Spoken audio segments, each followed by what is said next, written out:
फासळ्या कधी कधी मोडतात, ते ठीक आहे, पण त्याचं मधलं जे हाड आहे छातीचं ते मोडलं नाही पाहिजे. आणि पुस्तकांमध्ये सांगतात की 2 सेंटीमीटर साधारण छाती आत गेली पाहिजे, 2 सेंटीमीटर है ना साधारण.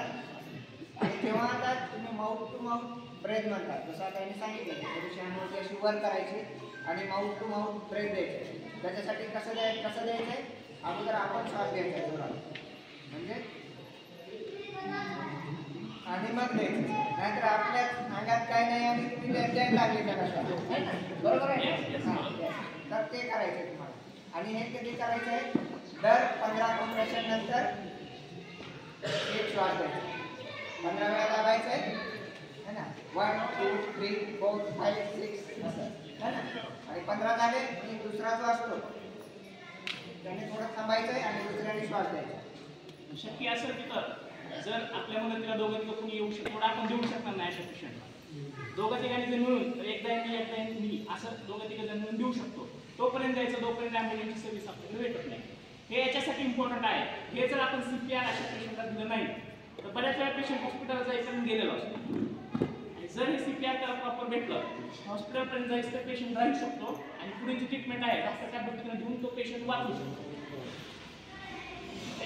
छातीचे कॉम्प्रेशन देत आहे, छाती दाबत आहे, पेशंट वाचला तरी काही वेळा पेशंट काय हृदय चालू होतं पण त्याचा मेंदू जातो. 3 असेल साधी ॲम्ब्युलन्स पण चालते, साधी ॲम्ब्युलन्स जरी नसेल तरी जे वाहन उत्तम आहे. आणि जरी ॲम्ब्युलन्स बोलवली आपण, ॲम्ब्युलन्स येईपर्यंत बराच वेळ निघून जातो. त्याच्यापेक्षा गावाचे वाहन आहे त्या वाहनानं पण आपण पेशंट म्हणजे तुम्ही मध्ये ट्रान्सफर करू शकता. थांबतो, ओपनच्या लाईनमध्ये थांबतो किंवा काही कागदपत्र काढायच्या लाईनमध्ये थांबतो. अचानक माणूस पुण्यात होतो, सगळी बघायची भूमिका घेतात, कोणी व्हिडिओ बनवत राहतात, कोणी काय करत राहतं. आणि त्या माणसाला जे गरजेचं आहे त्या टायमाला ते करायला कोणी जात नाही. तर ते आपली एक गरज, आपण कुणाचा ते एखादा प्राण वाचू शकतो तुम्ही करण्यासाठी म्हणून अशी प्रोग्राम ठेवलेला. आणि याच्यामध्ये असं काही नाही आहे की CPR प्रोग्राम दिला की पोलीस येऊन चौकशी करतील तुमची. जसं आपण एखादा ॲक्सिडेंट झाला आणि अगोदर पोचवलं की ते पोलीस त्यालाच परेशान करायचे है ना. तर तसं मेडिकल पण काही याच्यामध्ये नाही, जर तुम्ही प्रयत्न केले पोचवलं तुमचं सरकार आहे त्याच्यामध्ये मेडिकल रिझर्वेशन नाही. जर एखाद्याला CPR प्रोग्राम अटेंड केलेला असेल किंवा ज्याला येत असेल तर कदाचित एखादा जीव वाचत असेल तर ते मोठं काम आहे.